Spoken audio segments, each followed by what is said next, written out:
SIR hearing এর মানসিক চাপে বিপর্যয়, সাগরপাড়ায় ভয়াবহ সংঘর্ষে আশঙ্কাজনক 5, প্রশ্নের মুখে প্রশাসনিক হয়রানি। এটি আর শুধুই একটি পথ দুর্ঘটনা নয়, এই ঘটনা প্রশাসনিক চাপ ও মানসিক হয়রানির ভয়াবহ পরিণতির এক জীবন্ত ছবি। মুর্শিদাবাদের সাগরপাড়া থানার রক্সির মোড়ে ঘটে গেল রক্তক্ষয়ী সংঘর্ষ। এসআইআর সংক্রান্ত হেয়ারিং এ যোগ দিতে যাওয়ার পথেই টোটো ও বাইকের মুখোমুখি ধাক্কায় গুরুতর আহত হয়েছেন মোট 5 জন, যাদের মধ্যে কয়েকজনের অবস্থা আশঙ্কাজনক।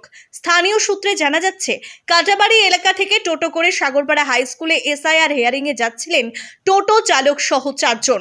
রক্সির মোড়ে পৌঁছতে একটি বাইকের সঙ্গে সজোরে ধাক্কা লাগে। ধাক্কার তীব্রতায় টোটো উল্টে যায় এবং চালক সহ যাত্রীরা টোটোর নিচে চাপা পড়েন। মুহূর্তের মধ্যে এলাকা জুড়ে ছড়িয়ে পড়ে আতঙ্ক।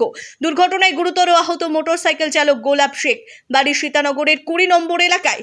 অন্যদিকে টোটো চালক কুরহান শেখ এবং যাত্রী দিলদার শেখ, মানিক শেখ ও শামীম আক্তার, এদের মধ্যে 2 জনকে আশঙ্কাজনক অবস্থায় ডোমকল সুপার স্পেশালিটি হাসপাতালে ভর্তি করা হয়েছে।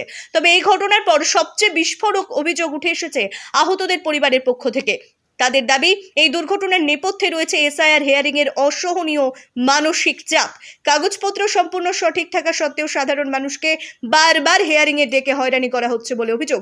এমনকি একটি পরিবারের 14 জন সদস্যকে একসঙ্গে হেয়ারিং এ ডাকার ঘটনাও সামনে এসেছে, যা মানুষের মনে চরম ভীতি ও উদ্বেগ তৈরি করেছে।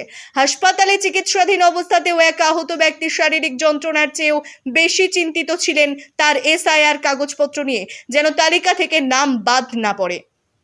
এই মানসিক অস্থিরতা নিয়েই তারা রাস্তায় বেরিয়েছিলেন, যা দুর্ঘটনার অন্যতম কারণ বলে উঠে এসেছে বলেই মনে করছেন স্থানীয়রা। ঘটনাস্থলে সাগরপাড়া থানার পুলিশ পৌঁছে তদন্ত শুরু করেছে। তবে সাধারণ মানুষের মনে এখন একটাই প্রশ্ন, প্রশাসনিক এই মানসিক চাপের মাসুল আর কতজনকে জীবন দিয়ে কিংবা আজীবনের জন্য পঙ্গু হয়ে দিতে হবে? এই প্রশ্নের উত্তর এখন প্রশাসনের দিকেই তাকিয়ে।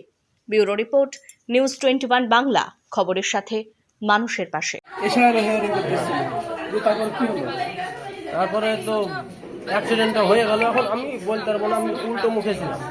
তুমি তলে পড়েছিলে? হ্যাঁ, তলে পড়েছিলাম। কজন ছিলেন টোটোতে আপনারা? 3 জন আর কোথায় 4 জন? আর বাইকওয়ালা একজন শুনে দিয়েছে। বাইকওয়ালা কজন ছিল রে? এসআইআর এর হেয়ারিং এর জন্য কোথা থেকে আসছিলেন? কাটাবাড়ি থেকে। কাগজপত্র নিয়ে সাগরপাড়া হাই স্কুলে হেয়ারিং ছিল। আপনার নাম? দিলদার শেখ। বাড়ি? বাড়ি কাটাবাড়ি। ছিল কোথায়? কাটাবাড়ি থেকে এসেছিল। কোথায় আসছিল? ওই সাগরপাড়ায় হিয়ারিং আছে তাই। কিসের হেয়ারিং?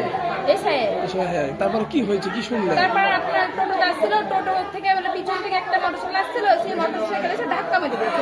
ধাক্কা মেরেছে। দিয়ে এখন হসপিটালে ভর্তি আছে? হ্যাঁ, হসপিটালে ভর্তি আছে। এখন এফআইআর করবে, তাই আবার ডাক্তার আসছে। ডোমকলে পাঠাবে তাই? হ্যাঁ, ডোমকলে পাঠাবে তাই। তাহলে এখন আপনার ভাইয়ের চিকিৎসা করবেন নাকি এসআইআর এর হেয়ারিং করবেন? আগে আমার চিকিৎসা, তারপরে এসআইআর। এই যে হয়রানি করছে সরকার এসআইআর এর নামে, কি বলবেন এই বিষয়ে? এটা তো সরকারেরই মানে কাজটা তো সরকার ভালো করছে না। কেন্দ্র সরকার এটা যদি সঠিক থাকতে তবুও কেন হিয়ারিং এ আসবে মানুষ? হিয়ারিং এ আসা না তো এত মানুষের দুর্ঘটনা হচ্ছে। এই যে 4-4টে মানুষ, তারা এখন কি করবে বলেন?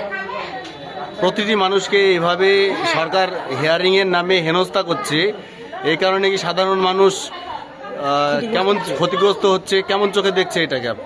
আমি এটা খারাপ চোখেই দেখছি। মানুষের 100 জনের মধ্যে 5 জন ভুল থাকতে পারে, তবু সবাইকে যে ডাকা হয়েছে এক ফ্যামিলি থেকে, আমার ফ্যামিলি থেকে আমি 14 জন এসেছি। আমার নাম সাবিনা খাতুন। বাড়ি? আমার বাড়ি সদ্যপাড়া।